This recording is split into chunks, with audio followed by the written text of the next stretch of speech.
SARS, MERS, and now Zika virus. The world community is facing ever-rising challenge of the new epidemics now. And what is Korea doing about it? And how are we participating in the global efforts to address the issue? That's what we want to talk about today, right in this program, Upfront.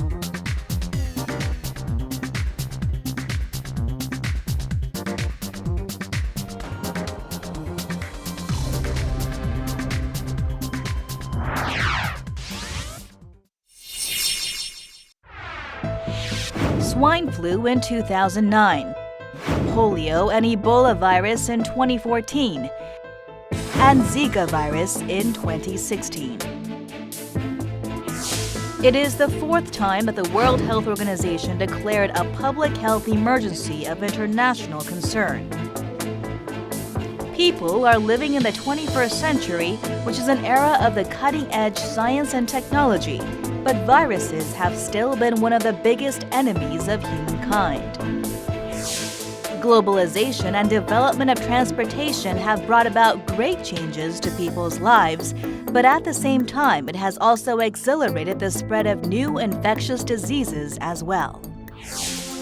Global health emergency has been declared along with the outbreak of Zika virus, which has risen as one of the significant challenges facing the global society.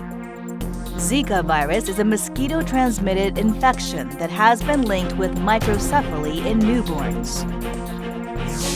Aside from the South American region, increasing number of people have been infected by the virus in the US, Europe, and even in the Asian region. What would be the necessary measures to tackle the continuous outbreaks of the infectious diseases in the global society? International community has put more efforts in developing vaccines, which can be an ultimate solution for the infections. A lot of countries have focused on fostering the vaccine industry, and the global vaccine market has achieved a great growth within a short period of time. A Korean company has joined with a U.S. pharmaceutical company on developing vaccine for Zika virus. An experimental Zika vaccine has been approved for clinical trials for the first time. Including the vaccine development, Korea is planning to foster the bio-industry as one of the major parts of the country's creative economy drive. Continuous support and researches have been made in order to boost the country's bio-industry. And as part of an effort, Ministry of Food and Drug Safety recently hosted the Global Bio Conference 2016. About 2,000 foreign experts from 200 global organizations participated in the conference and discussed ways to better foster Korea's biomedicine industry and the growth potential of Korea's bio-industry in the global market. Upfront discusses the significance of vaccine development to prevent the infectious diseases that have threatened humanity, and also the challenges facing Korea when it comes to becoming a leading country in the global vaccine market.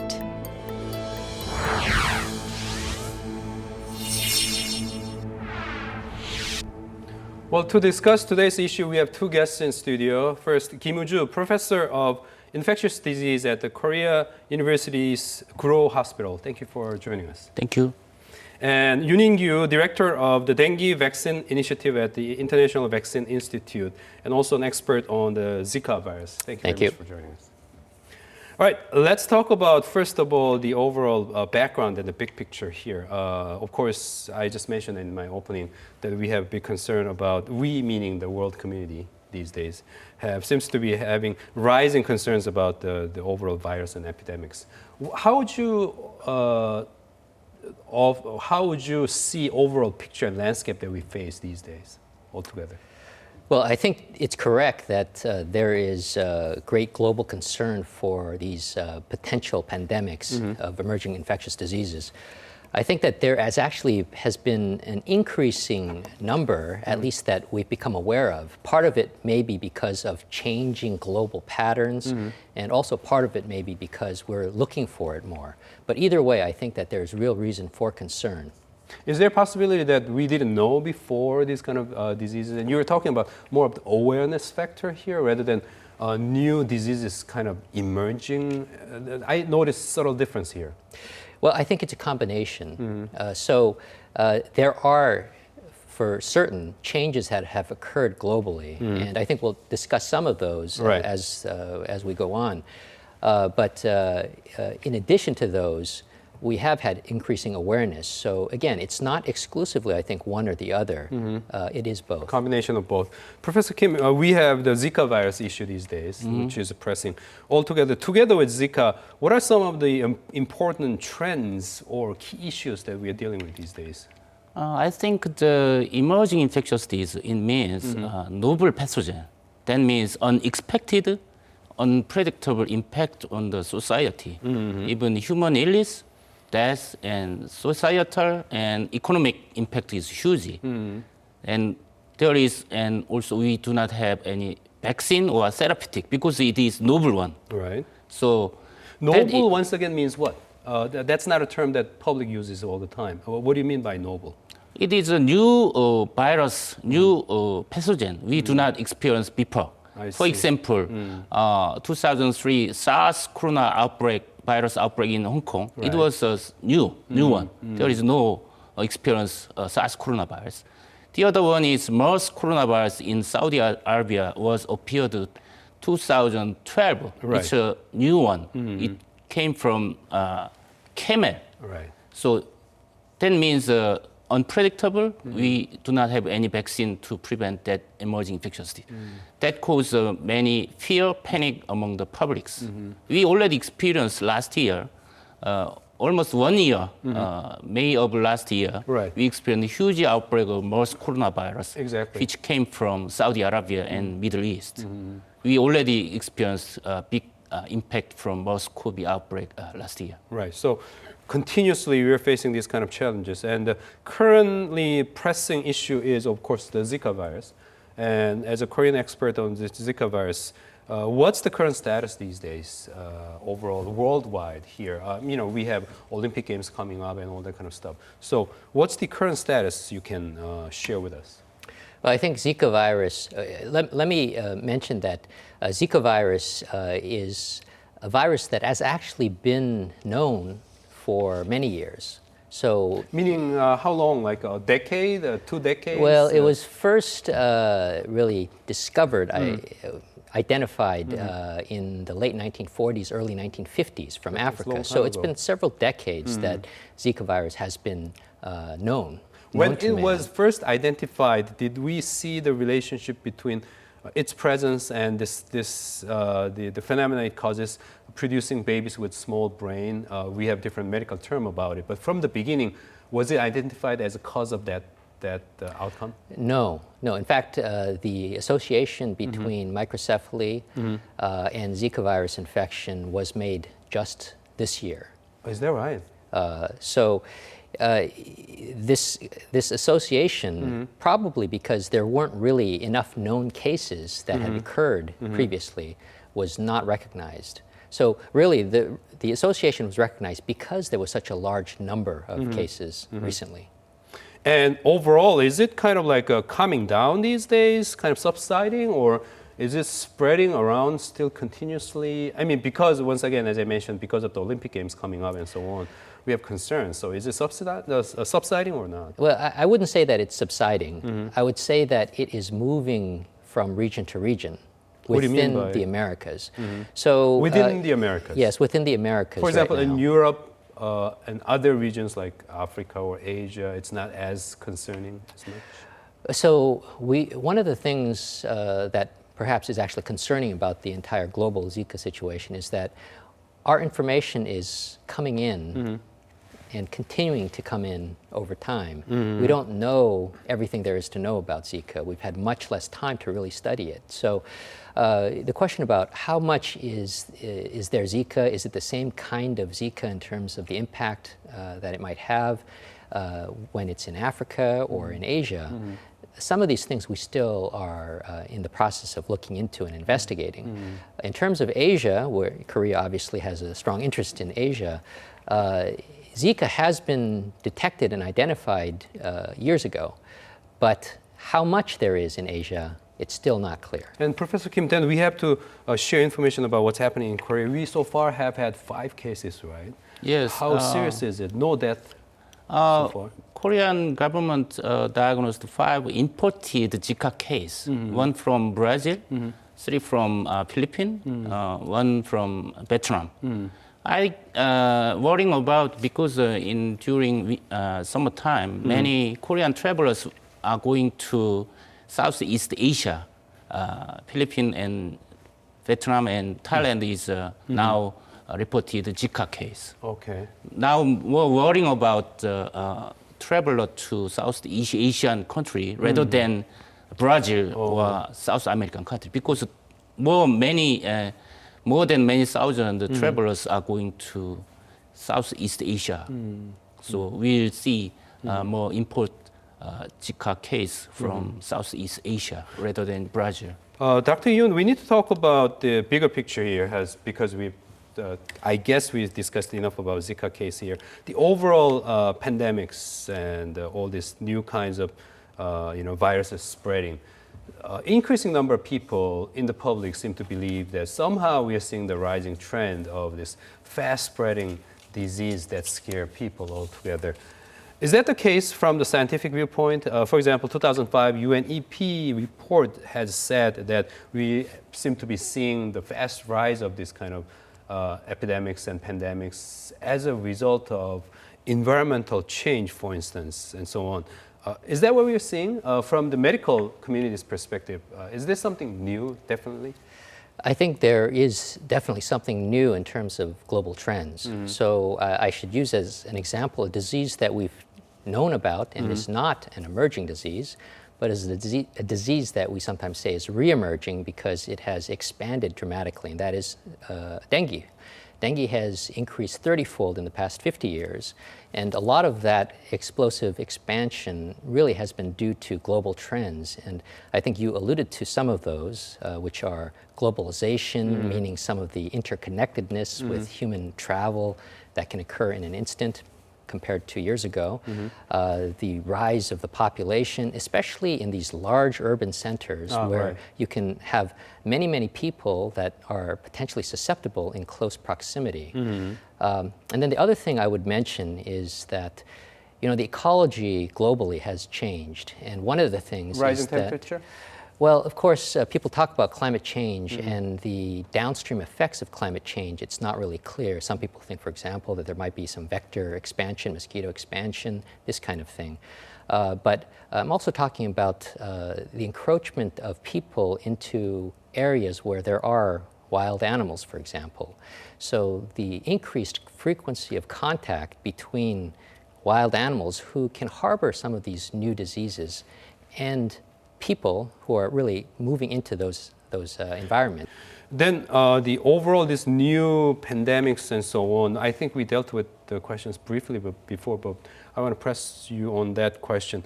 Are we really seeing the fast rise of new pandemics, new disease, new viruses than in the past when we see the data actually? Because I mean, that seems to be the belief that's being shared in the media and so on. But haven't we had these kind of challenges before, like beginning of the 20th century, 19th century, new kinds of viruses coming up?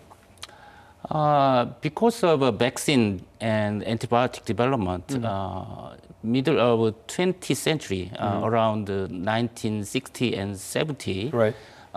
Many experts on public health, they expected infectious disease is going down. That's what we thought, In the near time, we'll close the infectious disease textbook. But since 1981, HIV virus appeared in California in United States. Since then, new emerging infectious disease or re-emerging infectious disease becoming more frequently appeared. In 21st century is totally different. Since 2000, we experience new emerging infectious disease every other year. For example, 2003, we experienced SARS in Hong Kong. Right. 2003, H5N1 avian influenza Southeast Asia. 2009, swine H1N1 pandemic from Mexico.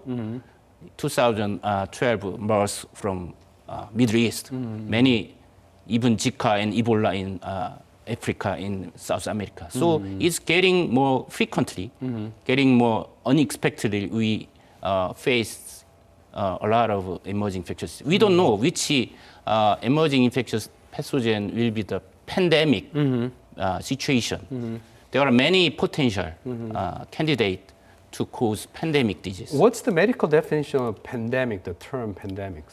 There are different kind of outbreak. Epidemic means the infectious disease going around the region, small country. Pandemic means it spread all over the world between continents. That means pandemic. For example, 2009 H1N1 pandemic came from North America, Mexico and America. Right. That virus spread all over the world within 1 month. That means pandemic.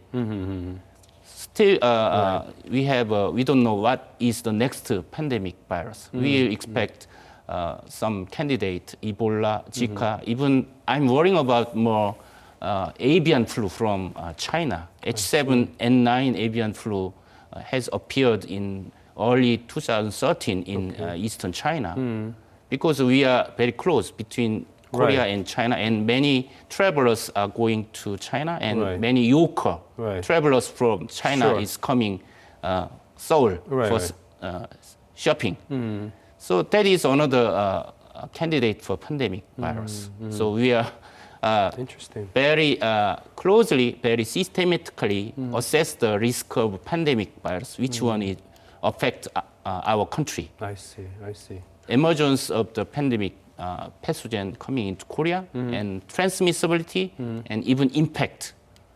So that according to that assessment, risk assessment, we need to prepare vaccine development or any other medical countermeasure development are needed. So based on Professor Kim's words, I guess I get the sense that for sure, indeed, because of the increasing mobility, the chances for epidemics becoming pandemic increases for sure, and that increases or pushes up the likelihood of world population getting more scared and getting more concerned these days. That's clearly the case. But listening to Professor Kim's point, I just am getting curious about the China factor here. Is China more prone to produce this kind of different combination of influenza and flus because of their certain environment? I mean, you may not be an expert in this, but scientifically, any guess on this? Yeah, a lot of flu epidemics, I should say recently, for example, the H7N9 that Professor Kim alluded to, they have originated in China. I don't think that it's exclusive that those kinds of potential pandemics originate from China, but China does have some of those factors. Such as? Just very curious. Well, they have a ton of people, obviously. That's true. They have so many people. Oh, yeah, when you have more people, and the country with more people, okay. And they have certain practices. For example, I had mentioned before that there's a risk when you have very close contact between not just wild animals, but animals and people in close proximity. Yes, some of that probably contributes. So again, as with any of these things, it's not just one factor, but it's a combination of potential factors that probably are contributory. So in China, yes, they've got lots of people, lots of opportunities for interactions between people and animals. And in the case of flu, in general, the trend is because of some of the seasonality and patterns of flu, for the trends to occur. And so on, right. Well, globally, there seems to be sort of an east-west type of pattern to, let's say, new strains emerging, even if it is are new strains of seasonal flu. So, again, all of those factors contribute to that. Okay. For instance, when I visit Hong Kong, I could realize during the winter time, the kind of relatively cool weather, low temperature, together with relatively high level humidity, I guess that could actually create interesting environment for those kind of concerns and so on. But Professor Kim, I have a question about the mosquitoes. We are increasingly talking about mosquitoes these days, right? I mean, Zika virus is one. We have malaria cases in Korea that seems to be increasing and so on. Is it all because of the rising temperature of this nation as a whole, as a part of global warming, or is there something else going on about mosquitoes around the world and particularly in Korea? Yeah, there are many factors contributing emerging mosquito-borne diseases like malaria and dengue and Zika.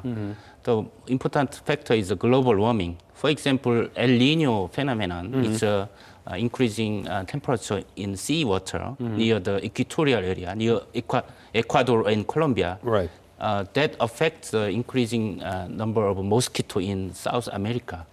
That is a suggested factor to emerging Zika virus in Brazil.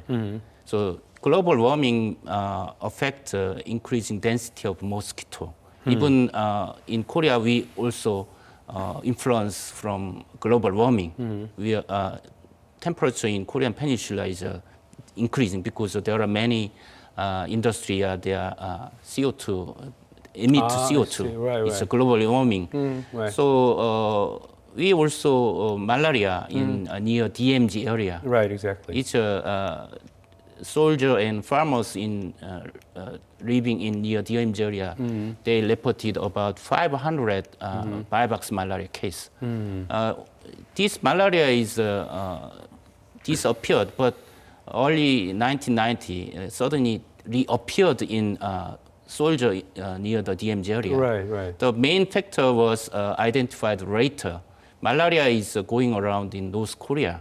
So malaria coming down. Parasite carrying mosquito coming down southern part of DMZ area. That affect. So global warming and mosquito population is important factor, but the other thing is public health infrastructure. Public health infrastructure in North Korea is very poor. Right. They couldn't control malaria. So about 10 years ago, Korean CDC, they helped mosquito control net and to the North Korea.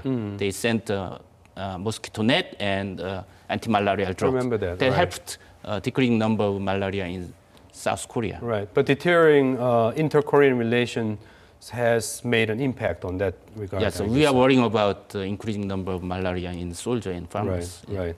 Talking about mosquito-borne disease, you're a dengue fever expert, and I'm just curious, dengue fever or this particular kind of disease was something that was viewed in the past as something that happens on the tropical areas, warmer areas, and we have a Korean expert on dengue fever. Just curious, how did you get interested in this, and how fast is it becoming an issue here, the dengue fever itself? Well, I became interested in dengue when I took a trip to Thailand from the U.S. and visited a hospital where was when? It was about 15 years ago. Okay. And at that time, it was in the middle of high dengue transmission season. So it was really a pediatric hospital where there were literally 3 kids in a bed because there were so many admissions. So, this is the kind of disease that we didn't hear much about in the U.S., but it is such a big problem in countries where it affects, the people.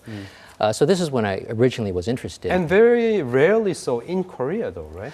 Well, in Korea, it's still a disease that has been identified so far only in travelers. Right, so, right. But I would say that Korea has increased their travel to dengue endemic areas and to tropical areas tremendously over the past few years. So there's much increased risk of travelers bringing back the disease.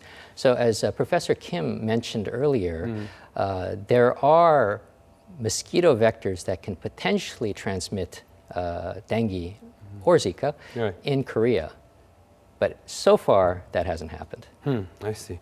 Okay, we have a short break here. That we have a video that covers overall what's happening in terms of the picture that we've been dealing with in this program so far. So let's take a look at it, and we'll continue on talking about what's happening inside Korea in terms of our efforts to deal with or address this kind of issue in this country as well as worldwide. So we'll be right back after this video.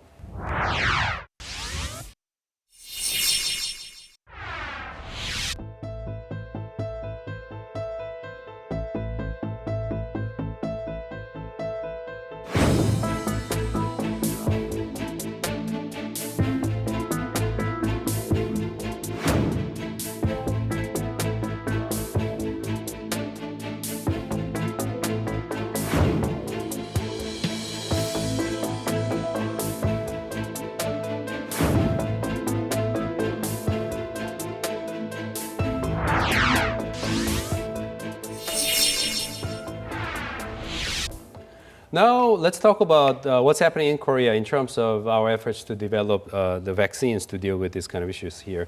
Whom should I ask the question? Maybe Dr. Yoon. The overall, we tend to do this in this program, start with big picture here. And Sure. overall in Korea, the landscape in terms of vaccine development, how would you share with us overall the picture? Well, I think the Korean vaccine industry has been progressing very rapidly over the past few years. The technology within Korea is very high level. It's world class. And so the vaccine industry and the biotech industry has the potential and is already achieving really world-class standards. So I think that the promise for the Korean vaccine industry is tremendous. Since when is this the case, that Korea's overall technology or technical level is global, the higher side of the global scale? How long has it been that way? Well, if you're talking about biotech, I think that has proceeded over the past 10 years or so, 10, 15 years at a very rapid pace. I think originally, in terms of the vaccine industry, there was a focus on traditional vaccines. And more recently, there's been a little bit more effort to focus on more advanced technology. All of those will be important, both of those in combination, to develop the overall vaccine industry. So overall efforts to develop, earlier part, develop the traditional conventional vaccines, meaning that the vaccines that are available elsewhere through other kinds of makers, and Korea was trying to produce the same kind. Is that what you're talking about? Using similar technology to produce it perhaps more efficiently and perhaps at a more lower cost. And what that does is and this is very important actually, and is a key factor for large international organizations and and countries across the globe. It's to increase access to some of these vaccines. So vaccine is not useful if it's not actually available or used. Right. So availability of these vaccines that we're producing around the world, that's what you're talking about. Right, exactly. So a few decades ago, in the 80s and 90s, there was a large effort for hepatitis B vaccine, for example, to make that available across the globe. In Asia, there was a very high rate of hepatitis B leading to cancer, for example, liver cancer. Right. And so making hepatitis B vaccine broadly available clearly had a tremendous public health benefit. I see. Professor Kim, how do you assess Korea's efforts in terms of coordinating with the world community in developing this kind of vaccine? As Dr. Yoon has alluded, sharing information would be important, sharing knowledge with other countries where this kind of disease or pandemics or epidemics are serious, I guess. How do you assess in terms of the level in which Korea is working with the world community in trying to develop our own kinds of vaccine to address the problems? The vaccine development will take a long process, more than 10 years, for developing new vaccine. In-kyu already told the biotech level in Korea is world class, but from vaccine research to final authorization of new vaccine by regulatory affairs, it is another story. We are still behind the global level for developing new vaccine. Korean vaccine company is fast followers rather than leading innovators still. What's the gap? Lack of fundamental technology and expertise, or is it a structural problem of the approval or testing? There are many factors involving. It's a complicated process. We need experts from basic research and clinician and epidemiologist, and we need money. It will take at least $5 million US dollars for developing new vaccine. I mean new vaccine. Korean company still copy generic vaccine from already developed vaccine. But new vaccine development is a totally different story. Money and manpower, that means pretty much we need everything, or a whole long list of resources. But what are the most pressing one in Korea, the way you see it? You said we need many more resources at all fronts, but is it more of the human resource? Is it more of the financial resource? Which one is more pressing, or scientific resource? I would like to mention both, money and manpower. Money only was not causing vaccine. Money and manpower is required to develop new vaccine. Is it because this vaccine development is not as much of a pressing issue? Is that why we are not getting as much of resources? The Korean vaccine company is relatively smaller than that of multi-million big mega vaccine company in the world. So Korean vaccine company does not invest to develop new vaccine. It will cost bigger money. So I mean the Korean government should invest more fund to develop new vaccine because we already experienced huge MERS outbreak in last year. Right. It is expected about 10 billion US dollar economic loss caused by MERS outbreak last year. Right. It was big money. So in terms of that socio-economic impact by emerging infectious disease, that need to develop new vaccine against emerging infectious disease. Dr. Yoon, relating to Professor Kim's point, we heard enough about, in the past about the dilemma of vaccine development. Bill Gates Foundation making a point about the malaria vaccine that needs to be shared around the developing world, but because of the lack of business incentive, there is a problem with that. And some people talked about the HIV vaccine, for instance, how it's not going to be attractive, sexy business for the pharmaceuticals and so on.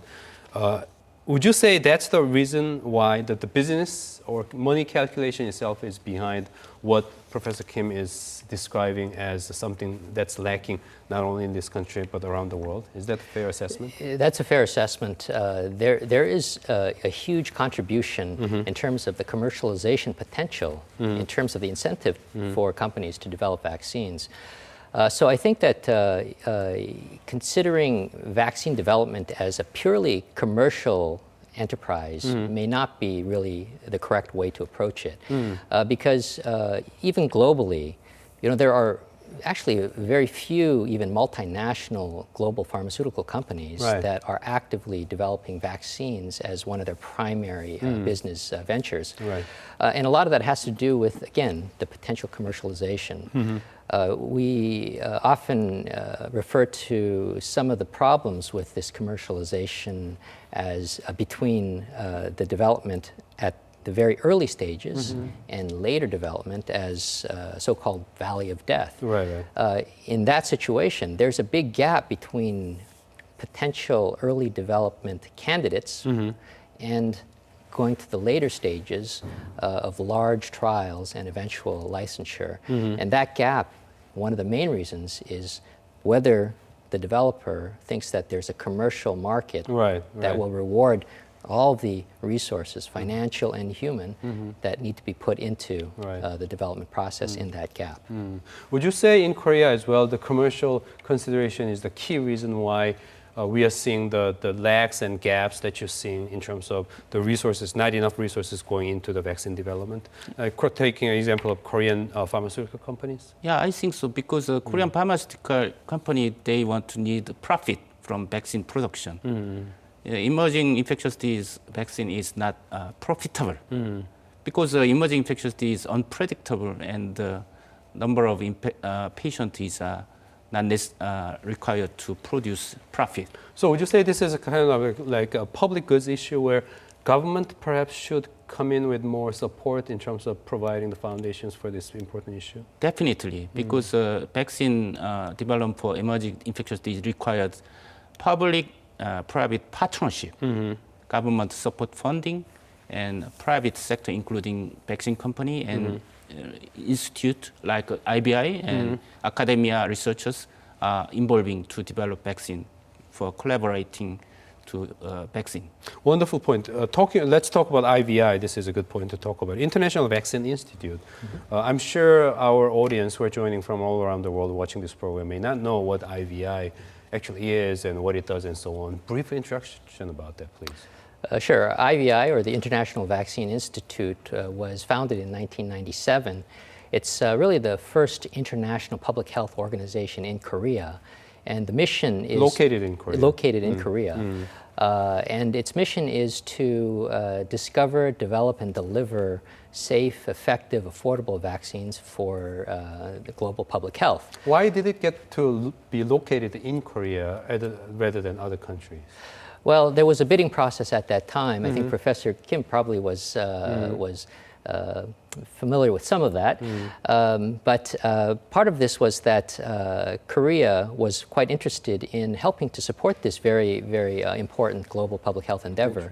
And so really wanted to contribute both in terms of resources and finances to the establishment and development of the Institute in Korea. So some of the efforts that are being made at IVI at this point that you can share with the audience would be what? Development efforts. What kind of things are being developed?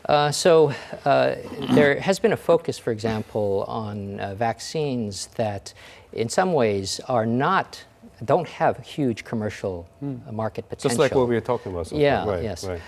And so in some ways, they're neglected vaccines, even though there might be potential availability for those. So, for example, cholera vaccine. Cholera is a disease of poverty. It occurs frequently in refugee camps or in the context of, in some ways, man-made disasters like war and famine and this sort of thing. So IVI really helped to develop and then deliver cholera vaccine for the global market. And so the WHO, for example, stockpiles cholera vaccine, and that stockpile has been really added to by the cholera vaccines that were developed at IVI.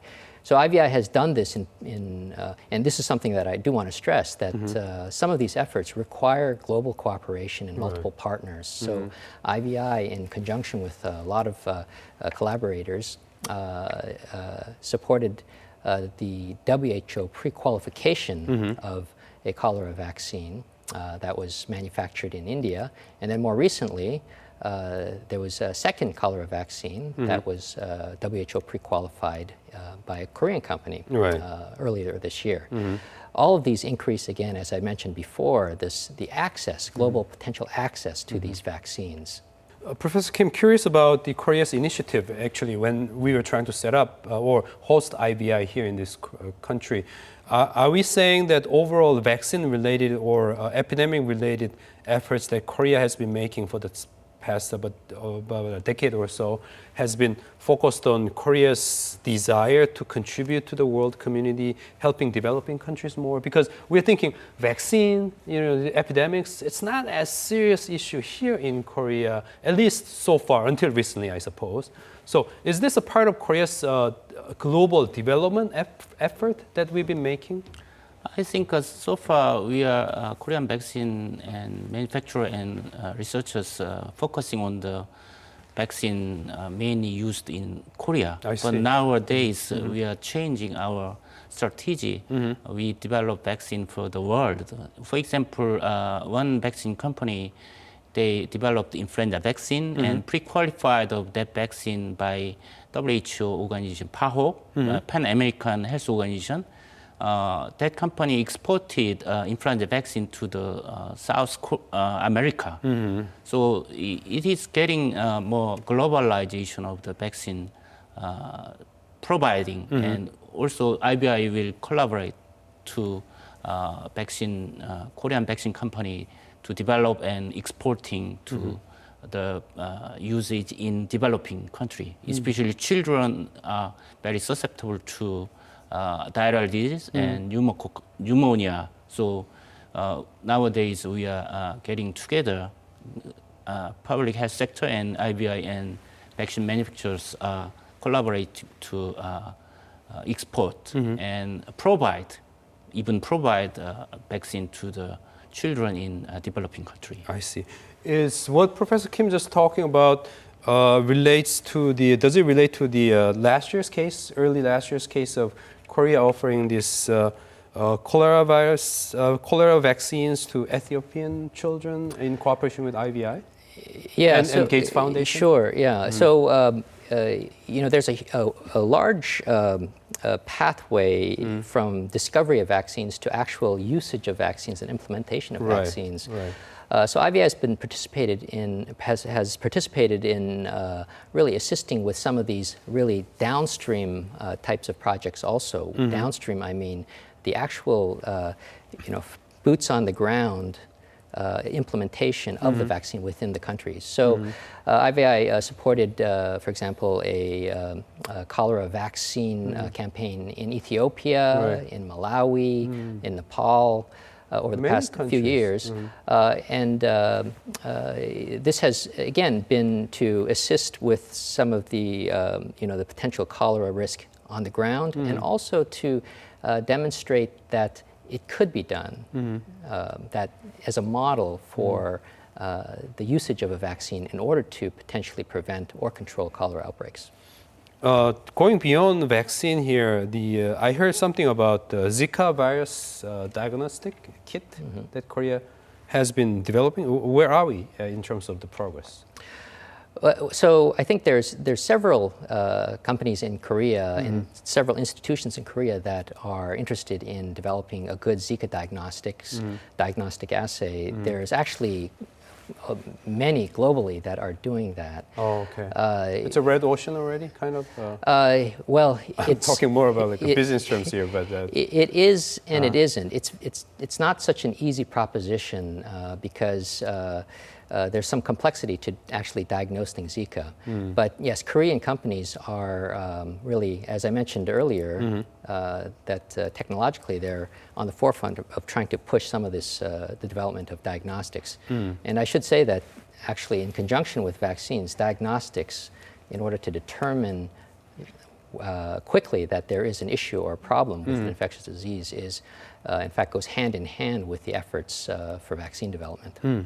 What about the MERS? Going back to vaccine issue here, MERS vaccine, Korea, I heard is making certain efforts to develop these. Where are we in terms of that progress on the MERS side? Since Korea experienced huge MERS outbreak last year, Korea government support MERS vaccine development now. So they choose researcher and company to develop vaccine in the early stage. And the other thing is one Korean vaccine company collaborating with the United States vaccine company, they started a clinical trial early this year. I would like to mention the Innovio in US company. They developed MERS DNA vaccine. It's something new vaccine, new technology. They already began phase 1 clinical trial. It's about human trial. It's a big success. And one Korean company collaborating with that Innovio US company. So that will help us to develop MERS vaccine in Korea also. Interesting, interesting. So we have a lot of these things happening on all different fronts in terms of Korea's efforts to join the global efforts to develop and produce more of these vaccines. So we have a short interview here with a Zika virus development team expert here. And let's take a look at this interview with Korean expert, and we'll come back to wrap up our discussion overall. So let's take a look.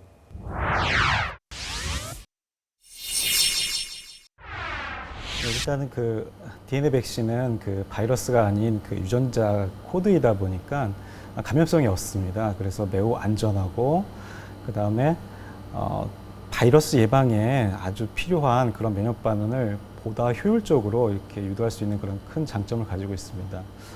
또한 그 백신 형태가 동일하기 때문에 그 바이러스마다 유전자 코드만 바꾼다면 새로운 백신을 만들 수가 있습니다. 그래서 이미 개발된 DNA 백신들의 그 연구 자료들을 적극적으로 활용할 수 있어서 임상 허가까지 걸리는 기간을 대폭 축소할 수 있습니다. 따라서 이런 지카 DNA 백신이나 메르스 DNA 백신이 성공적으로 개발된다면 글로벌 백신 개발사들의 그 인식의 변화가 있을 거고 그에 따라 백신에 대한 어떤 새로운 패러다임이 바뀌지 않을까 그렇게 저희는 생각하고 있습니다. 일단 일상 임상 연구에서 그 지카 DNA 백신의 그 바이러스 예방 가능성을 확인할 것입니다. 확인이 된다면 지카 감염 지역 내에서 우리 지카 DNA 백신의 예방 효능을 평가하는 대규모 임상 연구를 수행할 계획에 있습니다. 만일 순조롭게 좋은 결과가 나오게 된다면 세계 최초로 지카 DNA 백신이 성공할 것이라고 믿고 있습니다. 글로벌 백신 산업에서 그 가장 경쟁력 있는 부분은 이런 신변종 감염병 백신 분야라고 생각합니다. 그만큼 한국 백신 산업에는 크다란 그 기회가 될 수 있다고 생각합니다. 따라서 그 DNA 백신과 같이 이 신변종 감염병에 아주 적합한 그러한 새로운 형태의 차세대 백신에 대한 국가적 인식의 제고가 필요하고, 그다음에 국가 및 민간의 투자가 지속적으로 뒷받침되어 준다면은 저희와 같이 그 기술력이 있지만 그 규모가 작은 한국 기업 또는 한국 백신 산업이 글로벌 백신 산업계를 주도할 수 있는 커다란 기회가 되지 않을까 저희는 생각하고 있습니다.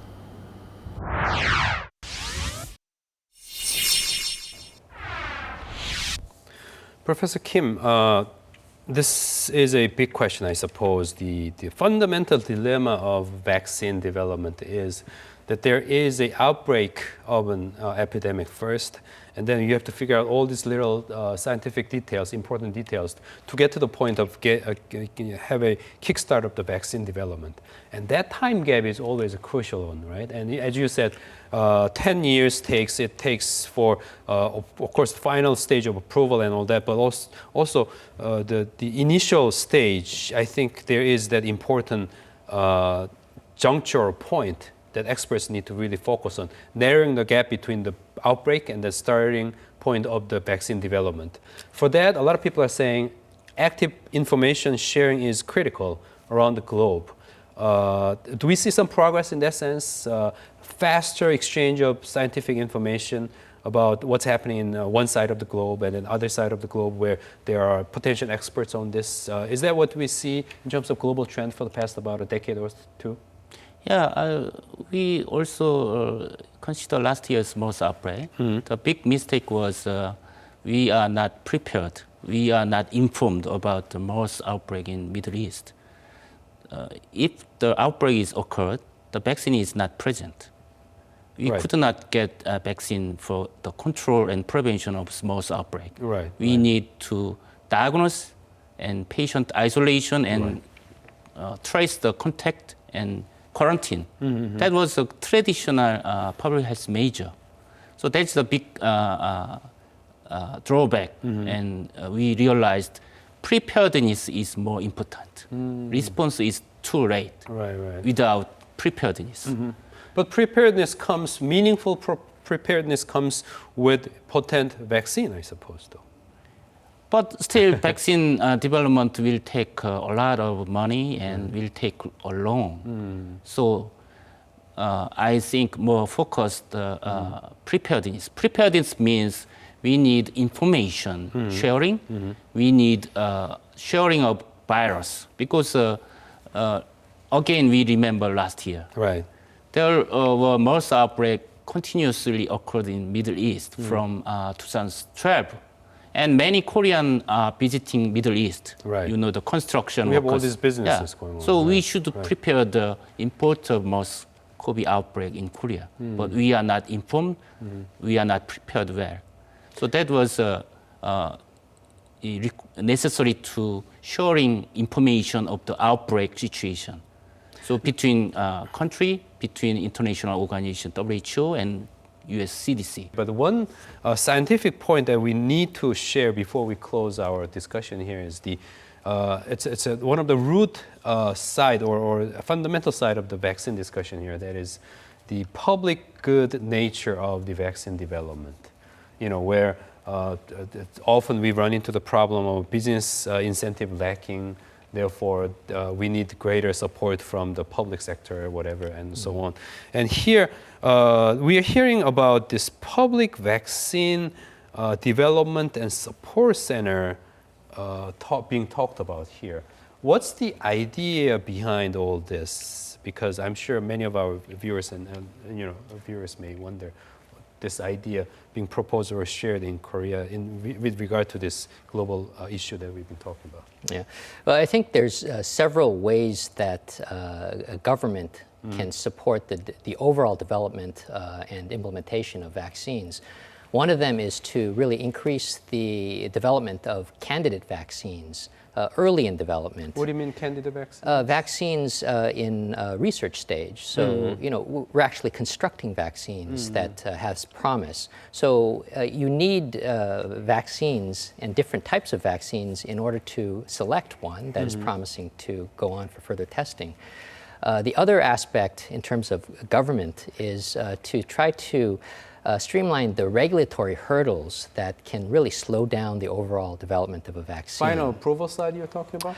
Well, it's not just the final approval, but the overall approval process, because this is one of the reasons that globally vaccine development takes so long, is that there's quite a long, arduous regulatory process. We don't want to cut corners, but we can speed that regulatory process. And the rationale behind this arduous regulatory process is for the sake of public safety, right? Yes, ultimately it's to determine that a vaccine is safe and also has potentially, as you get later in the regulatory process, that it has the potential to be effective. I see. But some of the timing of that, I think, can be accelerated.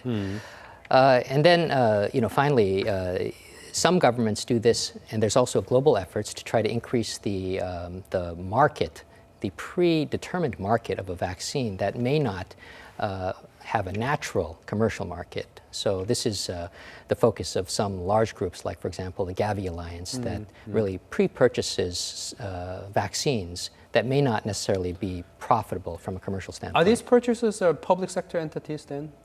Yeah, a lot of public sector entities, and also nonprofits, foundations. For example, the Gavi Alliance, one of the biggest contributors to that is the Bill and Melinda Gates Foundation. Right. But also governments can contribute to some vaccines in terms of creating stockpiles of these vaccines, so that there is already a predetermined demand, even if commercially it may not be obvious. So interesting here. Professor Kim, we have had a long discussion here on a very important subject, and we don't have much time left. Very briefly, I don't know how to exactly wrap up because we've been going around all around the board here. Your final words on what Korea is doing and what Korea needs to do better in the future in this very important issue. I would like to say vaccine is the most effective tool to prevent and control outbreak. And it will take money and human resources to develop new vaccine. And finally, I would like to quote a famous saying from Benjamin Franklin. Benjamin Franklin left a famous saying, by failing to prepare, you are preparing to fail. For the emerging infectious disease, preparedness is very important. So I would like to say, by failing to prepare for emerging infectious disease outbreak, you are preparing to fail for the control and prevention of emerging infectious disease outbreak. Very important point, particularly because Korea has suffered so much last year in terms of the MERS outbreak. The lesson from that case needs to be firmly kept in mind in this case. And I'm sure from today's discussion with our wonderful experts, our viewers, not only here in Korea, but as well as around the world, have gotten better awareness about the importance of the issue, as well as understanding of what's happening at this point and what needs to happen down the road in the future. So we want to thank both of our wonderful guests today for your wonderful contribution. And we want to also thank our viewers for having joined us from all around the world. And next time when we discuss these kind of important issues that matters for Korea as well as the world, we do ask you to join us once again. And until then, this has been Kim Woo-joo. Goodbye.